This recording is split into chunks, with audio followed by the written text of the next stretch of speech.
ہم جماعت میں گئے ترکی، استنبول میں، ترکی میں صحابہ کے مزارات تھے. استنبول ترکی. استنبول ایک ایسا شہر ہے کہ اس کا کچھ حصہ یورپ میں ہے، کچھ ایشیا میں ہے. وہ عجیب شہر ہے، وہ ایشیا یورپ کو ملاتا ہے. وہاں صحابہ کے مزارات، تو ہم ان کی زیارتوں کے لیے گئے. ہو کر آخر میں ہم پہنچے حضرت ابو ایوب انصاری کے مزار پر. حضرت ابو ایوب انصاری کون ہے؟ یہ ابو ایوب انصاری ہے، یہ وہ خوش نصیب صحابی ہیں کہ جو حضور کے میزبان تھے مدینے میں. جب حضور ہجرت کر کے آئے مکے سے تو حضور کا گھر چھوٹ گیا مکے میں. مدینے میں تو حضور کا کوئی گھر نہیں تھا، تو ظاہر ہے کہ کسی کے گھر حضور ٹھہریں گے تو کون خوش نصیب ایسا نہیں ہوگا جو یہ چاہتا ہو حضور میرے گھر ٹھہریں؟ کون نہیں چاہتا ہوگا؟ سب صحابہ پیش کر رہے تھے حضور میرے گھر میرے گھر میرے گھر. حضور نے فرمایا میری اونٹنی کو چھوڑ دو، وہ جہاں جا کے بیٹھے گی وہ اللہ کا اشارہ ہے، میں اس کے گھر ٹھہروں گا. تو اونٹنی حضور کی چلتے چلتے آ کے بیٹھی حضرت ابو ایوب انصاری کے گھر پہ. یہ حضرت ابو ایوب انصاری حضور ان کے گھر پر 7 مہینے رہے. کتنے مہینے؟ 7 مہینے حضور حضرت ابو ایوب انصاری کے گھر پر رہے. وہی مرکز تھا دین کا. 7 مہینوں میں مسجد نبوی بنی، حضور کے لیے حجرے بنے، تو پھر حضور اپنے حجرے میں منتقل ہوئے 7 مہینے کے بعد. وہ ابو ایوب انصاری حضور کے پہلے میزبان مدینے کے. کہاں آرام کر رہے ہیں بھائی؟ استنبول میں. استنبول ان کے مزار پر پتھر لگا ہے، اس پہ تاریخ لکھی ہے ان کی کہ بڑھاپے میں جماعت جا رہی تھی ترکی. یہ بھی کہنے لگے میں بھی جاتا ہوں. ان کے بچوں نے کہا کہ ابا ہم جاتے ہیں آپ کی طرف سے، آپ تو بوڑھے ہو گئے، اللہ نے معذور قرار دیا ہے آپ کو، ہمیں آپ کی طرف سے جاتے ہیں. تو کہنے لگے نہیں مجھے بھی جانا ہے. چنانچہ گئے ترکی. وہاں جا کے بیمار ہو گئے، وہاں جا کے بیمار ہو گئے. امیر لشکر آئے ان کی بیمار پرسی کے لیے. ان کو اندازہ ہو گیا کہ یہ ان کا آخری وقت ہے، جانے کا وقت دنیا سے آ گیا. خود حضرت ابو ایوب انصاری کو بھی اندازہ ہو گیا کہ میرے دنیا سے جانے کا وقت آ گیا. تو امیر لشکر پوچھتے ہیں حضرت ابو ایوب انصاری سے کہ اے صحابی رسول، آپ کی کوئی آخری آرزو، تمنا، خواہش تو میں پوری کرنے کے لیے تیار ہوں. کیا کہتے ہیں حضرت ابو ایوب انصاری؟ پتھر پہ لکھا ہے، پتھر پہ. حضرت ابو ایوب انصاری کہتے ہیں کہ میرا اگر انتقال ہو جائے تو میری میت کو بھی اللہ کے راستے میں لے کے چلو.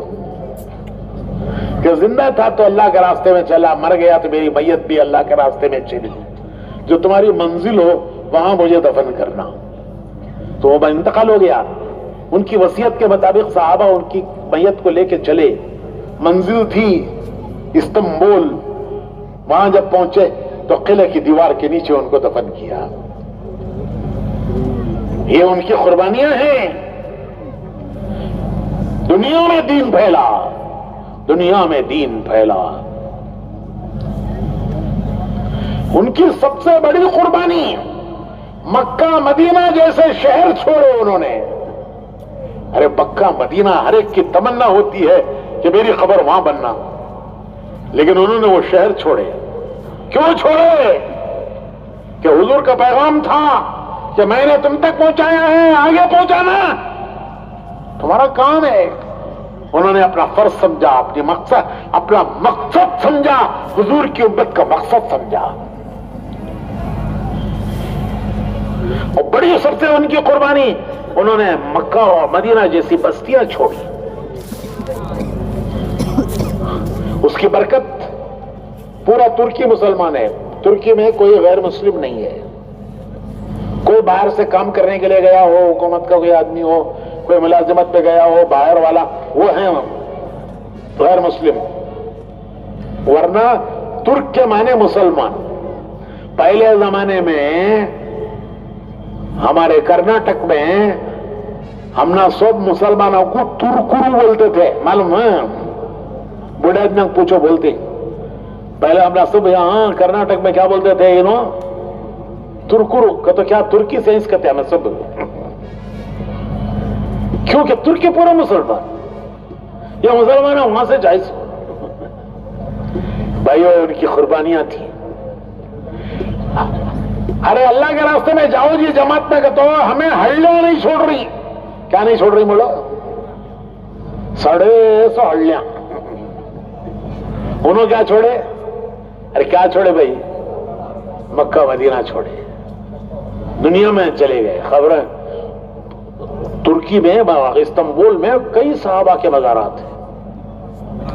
اچھا ایک عالم جنہوں نے ہم کو یہ ساری زیارتیں کرائیں، وہاں کے استنبول کے عالم، وہ کہنے لگے کہ بہت عرصہ پہلے ایک جماعت آئی یہاں، اس پہ بھی ایک بوڑھے میاں تھے، بڑے میاں ابو ایوب انصاری کی طرح، وہ ان کا یہاں کے انتقال ہو گیا.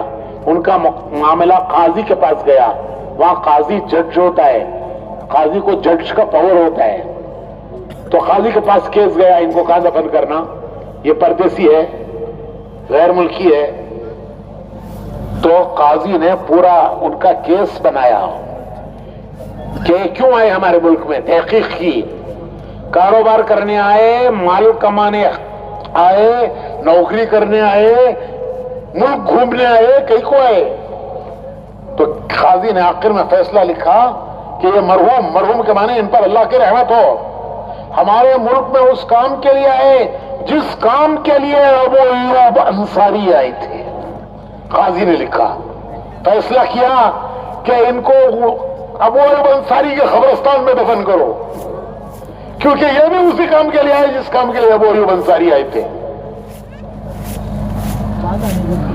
تو وہ عالم کہنے لگے بڑے بڑے امیر وزیر تمنا کرتے ہیں کہ ہمیں ابو ایوب انصاری کے قبرستان میں جگہ ملے، نہیں ملتی. اس پردیسی مسافر کے لیے جگہ کس نے قاضی کے دل میں ڈالا کہ یہ بھی اسی کام کے لیے آئے جس کام کے لیے ابو ایوب انصاری آئے تھے.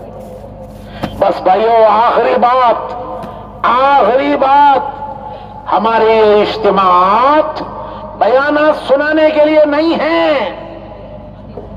بیانات سن کر کام نہیں چلے گا، ثواب ملے گا، انکار نہیں ہے، لیکن نہ اپنا کام بنے گا نہ امت کا کام بنے گا.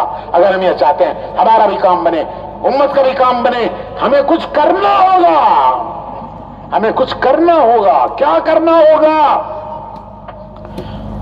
حق ادا نہیں ہوتا اگر سب کچھ لگا دے. سب کچھ لگا دے تو بھی حق نہیں ادا ہوتا.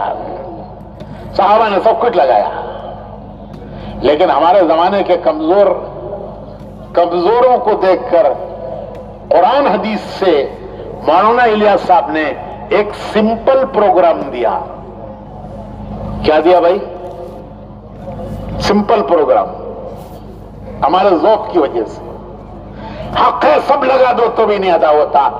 جان دی اسی کی تھی، حق تو یہ ہے کہ حق ادا نہ ہوا. ارے جان بھی دے دی تو کس کی جان دی؟